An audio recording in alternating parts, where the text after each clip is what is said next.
All praises to Yahweh, Ba'Shem Yahweh Shai, Ba'Shem Makar Kwadash. Double honors to the apostles and the elders of Great Millstone, and Shalom to the elect to the nation of Israel.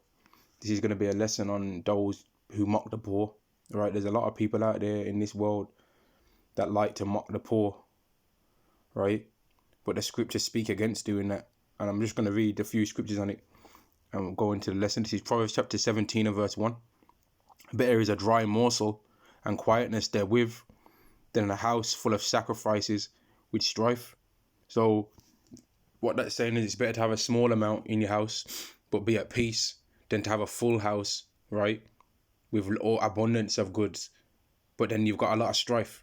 And a lot of you people that have got money, you're catching hell, right? You're scared to look at yourself in the mirror because you know the things that you did to get the money that you have. You know the things that you did to get that wealth. You know that you had to let go of integrity that you thought you had, and you had to do some things that you thought you wouldn't have did once upon a time in order to keep that money. Or you know that you have to keep accepting certain BS in order to keep that money coming in. And you've lied to yourself and said, oh, that's just part of the game. That's how it is when you get to this high up in the world, right? But there's people higher than the position you're in when it comes to wealth, and they don't have to do the things that you do, and you know it, but you're still being proud. And that's why you feel such a necessary need to flaunt and show off with the abundance of wealth that you have, because you've had to do such evils to get it, man. You've had to do things, you've had to lose yourself in order to get that.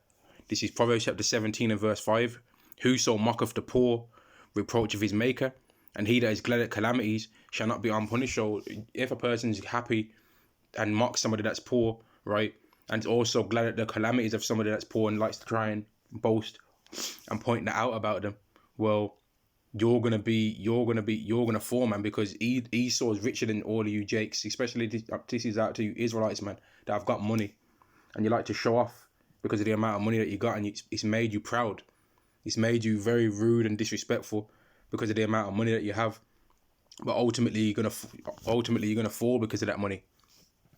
Ultimately, you're gonna fall because of that amount of money that you have, and you thought in your mind that money was gonna be able to save you from all situations. But Yahweh's against people glorifying money.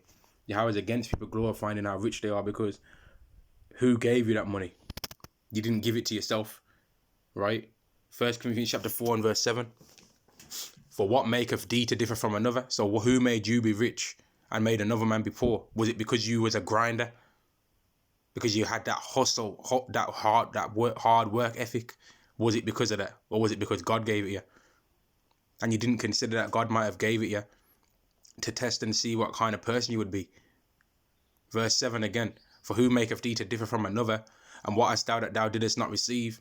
Now if thou didst receive it, why doest thou glory as if thou hadst not received it? So you got given the money, right? You didn't work hard for it. You think you did, but you didn't work hard for it. God gave you that. This is 1 Samuel chapter 2 and verse 7.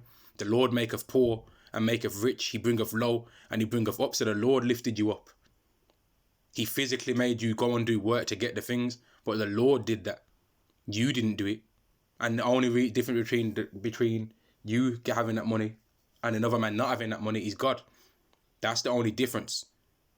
If God intervened, and God could intervene and take the money that you're boasting about and give it to another man, which is ultimately what he's going to do to Esau. All right, these Edomites, they've got more money than you.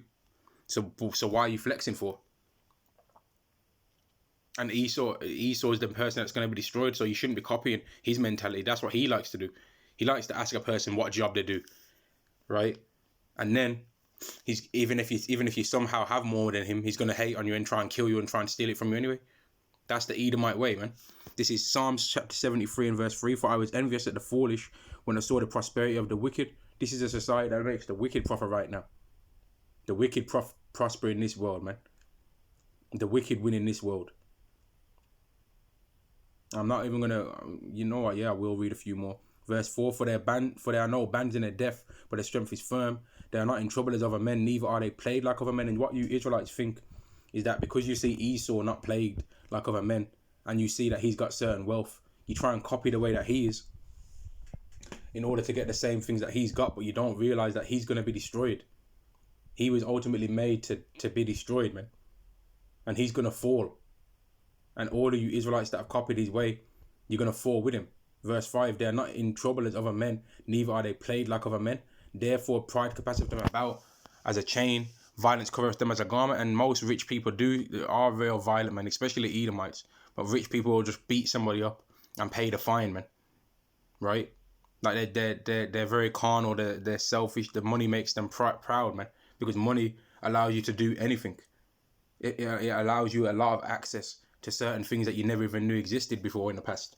And that's why a lot of rich people are ultimately just proud, man. They're disrespectful. They're not humble, you know. They're not humble. They're not like King Solomon was, you know. They're not like how Abraham was. Let me get another scripture.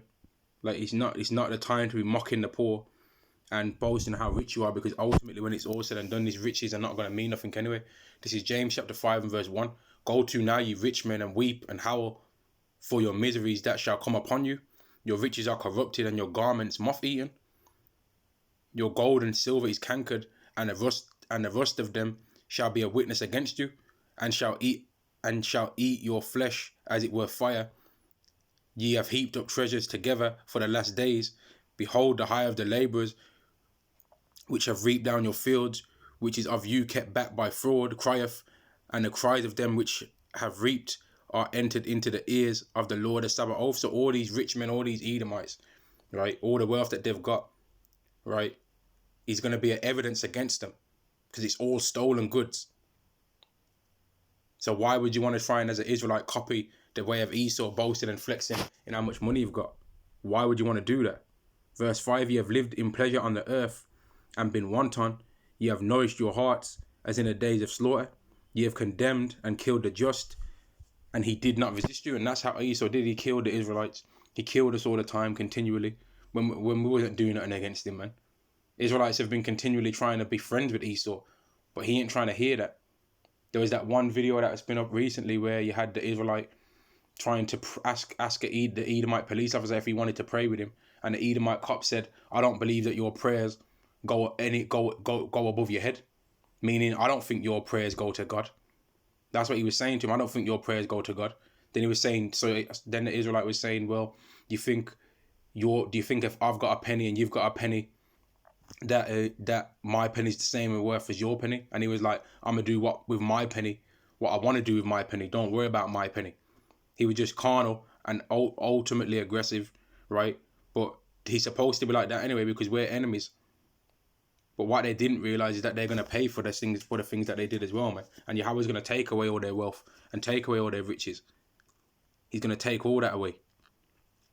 I'm gonna end the lesson on this scripture here, because all these riches that people have got, man, that's made them so proud.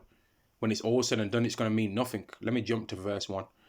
Wisdom of Solomon chapter 5 and verse 1. Then shall the righteous man stand in great boldness before the face of such as have afflicted him and made no account of his labours. And this is talking about what's going to happen in the end times. This is what's going to happen in the end. Verse 8. What have pride profited us, or what good have our riches with our vaunting brought us? What good is all that money now?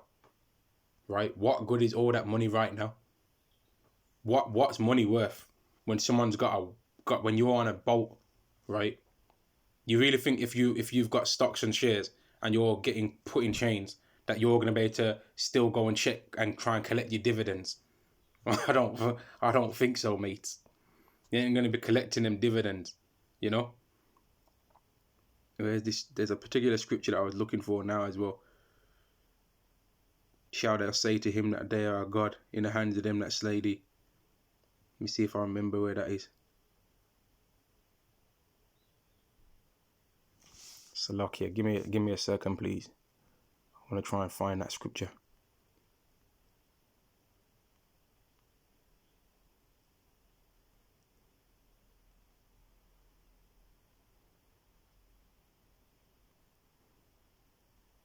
This is where it says, "Thou shalt be a man."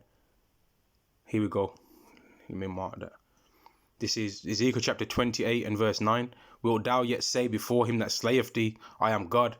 But thou shalt be a man and no God in the hand of him that slayeth thee. And that's going to be these Edomites.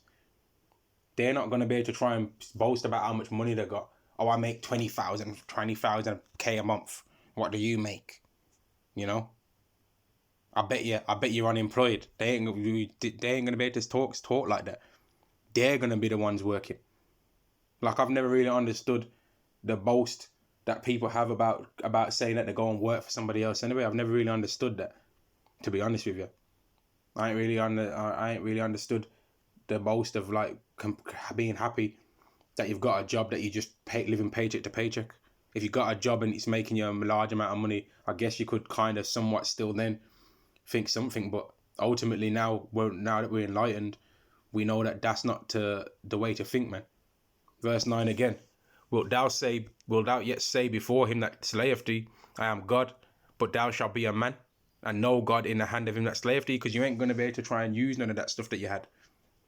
They're just gonna realize that they're just the Edomite, man.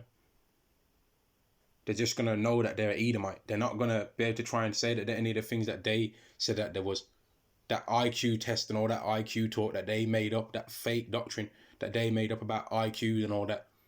They're gonna realize they're just an Edomite. All that Darwin's theory and all of that stuff. You're just an Edomite.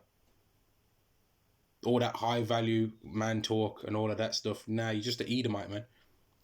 All that I'm an intellectual, I'm a PhD, I've got a degree and all that. No, you're just an Edomite, man. There ain't gonna be no I'm British, or I'm American, or I'm 125th Cherokee. You ain't gonna be 125th nothing. You're gonna be 100% Edomite, and you're just gonna know that that's what you are really in that time. For all you Edomites out there, man.